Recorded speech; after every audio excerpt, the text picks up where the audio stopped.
Hello friends, this is Sumit and welcome back to my YouTube channel dear learner academy. एक बार फिर से आप सबका डियर लर्नर एकेडमी में स्वागत है।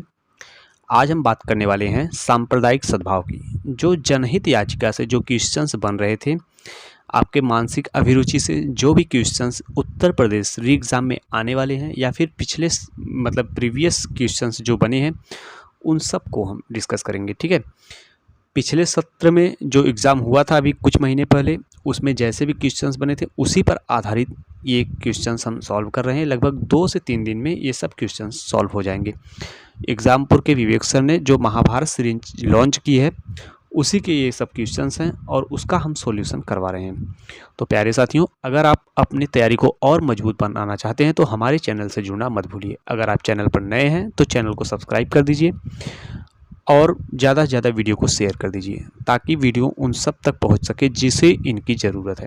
ठीक है, जो भी वर्दी का सपना देख रहे हैं उनके लिए हमारे चैनल पर जुड़ना बहुत ही ज़रूरी है। ठीक है, हम सभी सॉल्यूशन को करवा रहे हैं जो भी विवेक सर ने लॉन्च किए हैं और बहुत ही अच्छे लेवल के क्वेश्चंस हमें देखने को मिल रहे हैं। तो चलिए बिना किसी देरी के स्टार्ट करते हैं। आज का हमारा पहला प्रश्न है, समाज में सांप्रदायिक सौहार्द कायम रखना एक प्रमुख कार्य है, आप इसे किस प्रकार सुनिश्चित कर सकते हैं। कह रहा है कि समाज में सांप्रदायिक सौहार्द कायम रखना एक प्रमुख कार्य है, आप इसे किस प्रकार सुनिश्चित कर सकते हैं। ऑप्शन ए कह रहा है हमेशा केवल उसी को स्वीकार करें जो कि बहुसंख्यक समुदाय चाहता हो। ऑप्शन बी कह रहा है कि किसी विशेष समुदाय के धार्मिक भाषणों के प्रसारण को प्रतिबंधित करना। ऑप्शन सी कह रहा है तालमेल न बनाए रखने के परिणामों के बारे में सांप्रदायिक प्रमुखों को धमकी देना। और ऑप्शन डी कह रहा है कि व्यक्तियों की डर, ईर्ष्या और घृणा से ऊपर उठने में मदद करना। तो ये आपका ऑप्शन डी जो है वो बिल्कुल सही जवाब है। अब चलते हैं हम अपने अगले प्रश्न पर, देखते हैं हमारा अगला प्रश्न क्या कह रहा है। हम अपने अगले प्रश्न की बात करें तो इसमें दिया गया है सांप्रदायिक रूप से संवेदनशील क्षेत्र में नियुक्त प्रशासनिक एवं पुलिस अधिकारियों को सांप्रदायिक सौहार्द बनाए रखने के लिए आवश्यक है। मतलब इसमें क्या आवश्यक है, तो पहला ऑप्शन दिया है धार्मिक व राजनीतिक प्रबुद्धजनों से संपर्क बनाकर सामंजस्य स्थापित करें। यही इसका सही जवाब होगा। ऑप्शन ए जो है इसका सही जवाब है। ठीक है, क्या कह रहा है कि सांप्रदायिक रूप से संवेदनशील क्षेत्र में, जहां पर संवेदनशील मतलब क्रिटिकल क्षेत्र है, में नियुक्त प्रशासनिक एवं पुलिस अधिकारियों को सांप्रदायिक सौहार्द कैसे बनाए रखना है। तो आप क्या कर सकते हैं, धार्मिक व राजनीतिक जो होते हैं लोग होते हैं उनसे संपर्क बनाकर उनमें सामंजस्य स्थापित कर सकते हैं। तो चलिए हम अपने अगले प्रश्न को देखते हैं हमारा अगला प्रश्न क्या कह रहा है। सांप्रदायिकता का प्रमुख कारण है, तो सांप्रदायिकता का प्रमुख कारण है धार्मिक संकीर्णता, व्यक्तिगत एवं राजनीतिक स्वार्थ, दोषपूर्ण नेतृत्व या उपयुक्त सभी। तो हम देखते हैं कि सांप्रदायिकता का संपूर्ण प्रमुख कारण ये तीनों हैं। धार्मिक संकीर्णता भी है, व्यक्तिगत एवं राजनीतिक स्वार्थ भी है, दोषपूर्ण नेतृत्व भी है, यानी उपयुक्त सभी। ऑप्शन सही है। ठीक है, चलिए अगले प्रश्न को देखते हैं हमारा अगला प्रश्न क्या कह रहा है। सांप्रदायिक सौहार्द स्थापित करने का प्रभावी साधन क्या है। तो सांप्रदायिक सौहार्द स्थापित करने का जो प्रभावी साधन है वह है शिक्षित एवं जागरूक समाज। यदि समाज शिक्षित रहेगा, जागरूक रहेगा, तो वहाँ पर आप सांप्रदायिक सौहार्द स्थापित कर सकते हैं। ठीक, किसी भी बात को आप अच्छे तरीके से उन्हें समझा सकते हैं और वो समझ भी सकते हैं। अगर समाज शिक्षित है और जागरूक है तब वहाँ पर सांप्रदायिक सौहार्द स्थापित करना बहुत ही आसान हो जाता है। चलिए हम अपने अगले प्रश्न पर चलते हैं, देखते हैं हमारा अगला प्रश्न क्या कह रहा है। सांप्रदायिक सौहार्द बनाए रखने के लिए क्या आवश्यक है। तो अफवाहों पर प्रभावी नियंत्रण रखा जाए, ये भी सही बात है। आवश्यकता अनुसार न्यूनतम बल का प्रयोग करें, ये भी सही है। संबंधित खबरों को सही मीडिया से अवगत कराना, ये भी सही है। मतलब उपयुक्त जो सभी ऑप्शन दिए गए हैं वो सभी सत्य हैं सांप्रदायिक सौहार्द बनाए रखने के लिए। ठीक, चलिए अगले प्रश्न की तरफ चलते हैं, देखते हैं हमारा अगला प्रश्न क्या कह रहा है। सांप्रदायिक सौहार्द के बिगड़ने पर पुलिस के लिए क्या आवश्यक है। तो सांप्रदायिक सौहार्द जब बिगड़ता है तो पुलिस क्या कर सकती है, मतलब उसके लिए क्या सबसे आवश्यक होता है। ऑप्शन में दिया गया है, ऑप्शन ए जोनल पुलिस मुख्यालय एवं नियंत्रण कक्ष को तत्काल सूचना दी जानी चाहिए, ये भी सही बात है। वरिष्ठ पुलिस अधिकारीगण तत्काल घटनास्थल पर पहुँचें, ये भी बहुत ज़रूरी है। धार्मिक स्थलों को चेक किया जाए, ये भी सही है। मतलब उपर्युक्त सभी जो है जानकारी दी गई है वो सभी सत्य हैं। चलिए अगले प्रश्न पर चलते हैं, देखते हैं हमारा अगला प्रश्न क्या कह रहा है। देश में शांति, धर्मनिरपेक्षता एवं सांप्रदायिक सौहार्द को बढ़ाने के उद्देश्य से राष्ट्रीय सांप्रदायिक सद्भाव प्रतिष्ठान द्वारा स्थापित किया गया पुरस्कार क्या है? तो इसका जो सही ऑप्शन है वह ऑप्शन है ऑप्शन बी। ठीक, राष्ट्रीय सांप्रदायिक सौहार्द पुरस्कार, यानी देश में शांति, धर्मनिरपेक्षता एवं सांप्रदायिक सौहार्द को बढ़ाने के उद्देश्य से राष्ट्रीय सांप्रदायिक सद्भाव प्रतिष्ठान जो है द्वारा स्थापित किया गया पुरस्कार क्या है? राष्ट्रीय सांप्रदायिक सौहार्द पुरस्कार है। ठीक, चलिए हम अपने अगले प्रश्न पर चलते हैं, देखते हैं हमारा अगला प्रश्न क्या कह रहा है। सांप्रदायिक सौहार्द से क्या अभिप्राय है? तो सांप्रदायिक सौहार्द से आप कह सकते हैं कि क्या अभिप्राय है? विभिन्न धर्म संप्रदाय मानने वालों के मध्य सद्भाव सांप्रदायिक सौहार्द है। ठीक है, यानी जो अलग अलग धर्म के होते हैं, संप्रदाय को मानने वाले के मध्य हमें सद्भाव स्थापित करना ही सांप्रदायिक सौहार्द के अंतर्गत आता है। चलिए अगले प्रश्न को देखते हैं हमारा अगला प्रश्न क्या कह रहा है। पुलिस को गश्त लगाते समय सांप्रदायिक सौहार्द को ध्यान रखते हुए क्या करना चाहिए? यानी अगर कोई पुलिस गश्त लगा रहा है तो उसको सांप्रदायिक सौहार्द को ध्यान में रखते हुए क्या कार्य करना चाहिए? इसके ऑप्शन दिए गए हैं। ए, सभी वर्ग के लोगों के साथ समान व्यवहार। ऑप्शन बी कह रहा है कि सभी वर्ग के लोगों को एक दृष्टि से देखना। ऑप्शन सी कह रहा है कि सभी वर्ग के लोगों को एक साथ ही दंडित करना। ऑप्शन डी में कह रहा है कि ए एवं बी दोनों सही है। तो जो इसका सही जवाब है वह है ऑप्शन डी। ठीक, एक मिनट, ऑप्शन डी इसका सही जवाब है, यानी सभी वर्ग के लोगों के साथ समान व्यवहार और सभी वर्ग के लोगों को एक दृष्टि से देखना चाहिए। चलिए हम अपने अगले प्रश्न को देखते हैं हमारा अगला प्रश्न क्या कह रहा है। यदि सभी नागरिक विभिन्न धर्मों का त्यौहार एक साथ मिलकर मनाएं तो निम्नलिखित में से किस प्रमुख समस्या का समाधान हो जाएगा? ठीक, तो इसमें सांप्रदायिकता का जो है समाधान हो जाता है, मतलब कोई भेदभाव नहीं रह जाता। यदि सभी नागरिक, विभिन्न धर्मों के सभी नागरिक जो होते हैं अगर त्योहारों को एक साथ मिलकर मनाते हैं तो क्या होता है कि इसमें सांप्रदायिकता बीच में नहीं आती है, सांप्रदायिकता का अंत हो जाता है। ठीक, चलिए हम देखते हैं हमारा अगला प्रश्न क्या कह रहा है। यदि आप एक आम शहरी हैं तो सांप्रदायिक दंगे के वक्त आपका दायित्व है कि सांप्रदायिक दंगों की सूचना अविलंब पुलिस को देना। ठीक, बिना किसी देरी के आपको पुलिस को देना चाहिए। सांप्रदायिक समूहों से दूरी बनाए रखना, अपने मोहल्ले के लोगों को अफवाहों पर ध्यान न देने के लिए समझाना, उपयुक्त सभी। तो जो इसका सही जवाब होगा आपका ऑप्शन डी।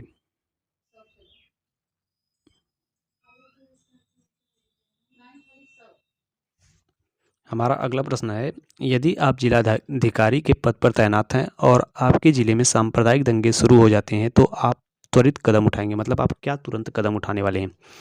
इसका जवाब ऑप्शन है कानून और शांति व्यवस्था बनाए रखने का प्रयास। ऑप्शन बी कह रहा है अतिरिक्त पुलिस बल की तैनाती। ऑप्शन सी कह रहा है सांप्रदायिक समूहों के नेताओं के साथ बैठक। यानी ये जो सभी ऑप्शंस दिए गए हैं वे सभी सही हैं, यानी उपयुक्त सभी जो है हमारा ऑप्शन सही होगा। आप कानून और शांति व्यवस्था बनाए रखने का प्रयास करेंगे, उसके साथ साथ पुलिस बल की अधिक तैनाती करेंगे, मतलब अतिरिक्त पुलिस बल को बुलाएंगे और सांप्रदायिक समूहों के नेताओं के साथ बैठक करेंगे। ये सभी ऑप्शन सही हैं। चलिए हम अपने अगले टॉपिक पर चलते हैं, देखते हैं हमारा अगले टॉपिक में किससे संबंधित क्वेश्चन दिया गया है। आप अपराध विभाग के प्रमुख हैं, हालांकि आपके नियंत्रण में आने वाला इलाका लगभग अपराध मुक्त है, तथापि आपके इलाके में अपराध अचानक बढ़ गया है। अपराध को नियंत्रित करने के लिए आप निम्न में से कौन सी कार्रवाई करेंगे? ठीक है, चलिए इसके ऑप्शन को देखते हैं। अपराधों से आगे बचने के लिए शांति बैठकें आयोजित करेंगे। ऑप्शन बी है वर्तमान के साथ अतीत की अपराध की दर की तुलना करेंगे। ऑप्शन सी कह रहा है बंदूकें रखने पर मालिकों पर प्रतिबंध लागू करेंगे। या ऑप्शन डी कह रहा है कि अपराध में वृद्धि के कारणों की पहचान करने पर ध्यान केंद्रित करेंगे। यही इसका सही जवाब है। ठीक है, पहले आपके क्षेत्र में अपराध नहीं होता था और एकाएक जो है अपराध बढ़ गया है, तो आपको सबसे पहले इन बिंदुओं पर ध्यान रखना पड़ेगा कि अपराध की वृद्धि का कारण क्या है, उसको पहचानने पर ध्यान केंद्रित करेंगे किन कारणों से अपराध बढ़ रहा है। चलिए अपने अगले प्रश्न को देखते हैं हमारे अगले प्रश्न में क्या दिया गया है।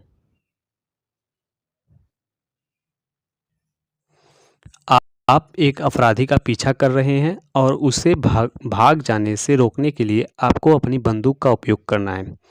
आपको निम्नलिखित में से कौन सी कार्रवाई करनी चाहिए। ठीक, नंबर 1 कह रहा है कि अपराधी को केवल उसके पैर पर गोली मारे ताकि आप उसे भाग जाने से रोक सकें।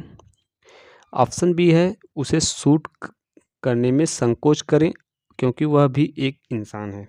ऑप्शन सी है अपराधी के साथ बातचीत करें ताकि आप समय हासिल कर सकें। ऑप्शन डी है पुलिस स्टेशन से आने के लिए अतिरिक्त सहायता की प्रतीक्षा करें। यदि आप अतिरिक्त सहायता की प्रतीक्षा करेंगे तब तक वो भाग जाएगा। अपराधी से बातचीत करेंगे फिर भी वो आपको नुकसान पहुंचाएगा। उसे शूट करने में अगर संकोच करेंगे तो वह दूसरे व्यक्तियों को भी आगे चल के नुकसान पहुंचाएगा। तो आपका ये जो ऑप्शन है ये ऑप्शन ए सही कह रहा है कि अपराधी को केवल उसके पैर पर गोली मारे ताकि वह भाग न सके। ठीक है, चलिए अगले प्रश्न को देखते हैं हमारा अगला प्रश्न क्या कह रहा है। यदि आपके पड़ोस में एक चोरी हो गई है तो आपकी तत्काल कार्यवाही क्या होनी चाहिए। तो इसका जो सही जवाब है वह है, चलिए इसके ऑप्शंस को पहले देखते हैं। पुलिस मुख्यालय को कॉल करना, आपके पड़ोस में चोरी हुई है तो आप पुलिस मुख्यालय को कॉल करेंगे। ऑप्शन बी कह रहा है पुलिस हेल्पलाइन नंबर पर कॉल करना। ऑप्शन सी कह रहा है तुरंत निवारण के लिए अदालत में जाना। ऑप्शन डी कह रहा है सोशल मीडिया के माध्यम से दूसरों को सचेत करना। तो इसका जो सही ऑप्शन है ऑप्शन बी। आप पुलिस मुख्यालय को तो कॉल नहीं कर सकते, तुरंत निवारण के लिए अदालत भी नहीं जा सकते और सोशल मीडिया के माध्यम से दूसरे को सचेत भी नहीं कर सकते तुरंत। तो सबसे पहली कार्रवाई क्या होगी, पुलिस हेल्पलाइन नंबर पर कॉल करेंगे। ठीक है, चलिए अगले प्रश्न को देखते हैं हमारा अगला प्रश्न क्या कह रहा है। अपराध का संबंध मनुष्य की किन प्रवृत्तियों से है। चौथा प्रश्न है अपराध का संबंध मनुष्य की किन प्रवृत्तियों से है। मानवीय प्रवृत्तियों से है, असहज प्रवृत्तियों से है, भोगवादी प्रवृत्तियों से है या समता मूलक प्रवृत्तियों से है। तो 4 का जो ऑप्शन है ऑप्शन बी इसका करेक्ट जवाब है। ठीक है, असहज प्रवृत्तियों से अपराध का संबंध है। चलिए हम अपने अगले प्रश्न को देखते हैं हमारा अगला प्रश्न क्या कह रहा है। अपराध नियंत्रण के अंतर्गत भूमि संबंधी अपराधों को निस्तारित किया जाना चाहिए। तो ये जो 5 का आपका ऑप्शन नंबर सी जो है सही जवाब है, पूर्ण गुणवत्ता व निष्पक्षता से। अपराध नियंत्रण के अंतर्गत भूमि संबंधी अपराधों को निस्तारित किया जाना चाहिए। किस तरीके से, पूर्ण गुणवत्ता व निष्पक्षता से निस्तारित किया जाना चाहिए। हमारा अगला प्रश्न क्या दिया गया है, अपराध नियंत्रण का सर्वोत्तम माध्यम है सामुदायिक पुलिस व्यवस्था। इस व्यवस्था का लक्ष्य है पुलिस नागरिकों के बीच समन्वय। ऑप्शन बी है संगठित अपराधियों पर कार्रवाई। ऑप्शन सी कह रहा है नैतिक मूल्यों का निर्माण या ऑप्शन डी कह रहा है कि आधुनिकता को बढ़ावा। तो जो 6 क्वेश्चंस का ऑप्शन नंबर ए जो है सही जवाब है, पुलिस नागरिकों के बीच समन्वय। ठीक, अगले प्रश्न को देखते हैं हमारा अगला प्रश्न क्या कह रहा है। पुलिस अभिरक्षा पीसी का रिमांड अधिकतम कितने दिन का हो सकता है। ठीक, पुलिस अभिरक्षा पीसी का रिमांड अधिकतम कितने दिनों तक हो सकता है, इसका हमें जवाब देना है। तो जो 7वें क्वेश्चन का ऑप्शन नंबर सी है यही इसका सही जवाब है, यानी 15 दिन का हो सकता है। चलिए हम इसी क्रम में अपने अगले प्रश्न को देखते हैं हमारा अगला प्रश्न क्या कह रहा है। पुलिस वारंट के बिना कब गिरफ्तार कर सकती है। ऑप्शन ए जिसके विरुद्ध संज्ञेय अपराध करने की विश्वसनीय सूचना मिलती है, जब कोई व्यक्ति पुलिस अधिकारी की उपस्थिति में संज्ञेय अपराध करता है, जब कोई व्यक्ति फरार अपराधी घोषित हो चुका हो है। एक मिनट, ऑप्शन डी कर रहा है उपर्युक्त सभी मामलों में। तो यानी पुलिस वारंट के बिना इन सभी मामलों में अपराधी को गिरफ्तार कर सकती है। ठीक, जिसके विरुद्ध संज्ञेय अपराध करने की विश्वसनीय सूचना मिलती है, जब कोई व्यक्ति पुलिस अधिकारी की उपस्थिति में संज्ञेय अपराध करता है और जब कोई व्यक्ति फरार अपराधी घोषित हो चुका है, इन सभी को पुलिस बिना वारंट के गिरफ्तार कर सकती है। चलिए अगले प्रश्न को देखते हैं हमारा अगला प्रश्न क्या कह रहा है। अगर हम अपने अगले प्रश्न की बात करें तो इसमें दिया गया है कि पुलिस की अधिकारी कितने समय के लिए ड्यूटी पर माना जाता है। तो जो पुलिस अधिकारी होता है वह 24 घंटे के लिए ड्यूटी पर माना जाता है। अगले प्रश्न को देखते हैं कि हमारा अगला प्रश्न क्या कह रहा है। हमारा अगला प्रश्न है, रिमांड किसके द्वारा स्वीकार किया जाता है या स्वीकृत किया जाता है। तो आप सभी को पता होना चाहिए कि रिमांड जो होता है वह मजिस्ट्रेट के द्वारा स्वीकृत किया जाता है। अगले प्रश्न को देखते हैं हमारा अगले प्रश्न में क्या दिया गया है। पुलिस व्यवस्था का कर्तव्य है अपराधियों को पकड़ना, अपराधियों को सजा दिलाना, व्यक्ति को न्याय दिलाना या उपयुक्त सभी। तो जो पुलिस होती है उसका ये सभी कर्तव्य है, क्या है, अपराधियों को पकड़ना, अपराधियों को सजा दिलाना और व्यक्ति को न्याय दिलाना। ये सभी कर्तव्य किसके हैं, पुलिस के हैं। चलिए इसी क्रम में हम अपने अगले प्रश्न को देख लेते हैं। देखते हैं हमारा अगला प्रश्न क्या कह रहा है।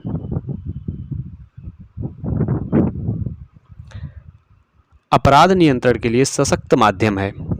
तो अपराध नियंत्रण के लिए इसमें से क्या एक सशक्त माध्यम है, उसे हमें चूज करना है। पुलिस प्रशिक्षण, ये भी सही है। आपराधिक कानूनों की समीक्षा, ये भी सही है। नशा मुक्ति, ये भी सही है। मतलब अपराध नियंत्रण के लिए तीनों जो है एक सशक्त कानून माध्यम है। तो चल ये ऑप्शन डी इसका सही जवाब होगा। हमारे अगले प्रश्न में क्या दिया गया है, अपराध नियंत्रण के उद्देश्य से पुलिस प्रशिक्षण द्वारा पुलिस को क्या बनाया जाना चाहिए। तो मानवीय, शिष्टाचारी, संवेदनशील, उपयुक्त सभी। तो जो इसका ऑप्शन डी है वह उसका सही जवाब है। प्यारे साथियों, उत्तर प्रदेश री एग्जाम को देखते हुए विवेक सर द्वारा जो महाभारत सीरीज लॉन्च किया गया है उसके सॉल्यूशन को हम डिस्कस कर रहे हैं। आज के टॉपिक में था मानसिक अभिरुचि। मानसिक अभिरुचि का आज दूसरा सेट था, दूसरी वीडियो हम लेकर आए हैं। तो इसी तरीके से हम सभी टॉपिक्स को हल करेंगे और बहुत ही अच्छे तरीके से कवर करेंगे। हमें कहीं से भी कोई चूक नहीं होनी चाहिए। पिछली जो एग्ज़ाम अभी लीक हुआ था पेपर, उसमें यहाँ से क्वेश्चंस भर के आए थे। लगभग 20 से 25 क्वेश्चंस देखने को मिले थे मानसिक अभिरुचि से। तो हम कह सकते हैं कि यहाँ से भी क्वेश्चंस बहुत ही अच्छे लेवल के बनते हैं। तो हमें यहाँ से भी चूक नहीं करना है और कहीं से भी किसी भी टॉपिक से चूक नहीं करना है। हम सभी चैप्टर्स का सॉल्यूशन लेकर आ रहे हैं। यदि आप चैनल पर नए हैं तो चैनल को सब्सक्राइब कर लीजिए और बेल आइकन को दबा दीजिए, ताकि कोई भी वीडियो जो अपलोड होती है वह सबसे पहले आप तक पहुंच सके। तो चलिए अगले वीडियो में फिर मिलेंगे, तब तक के लिए धन्यवाद।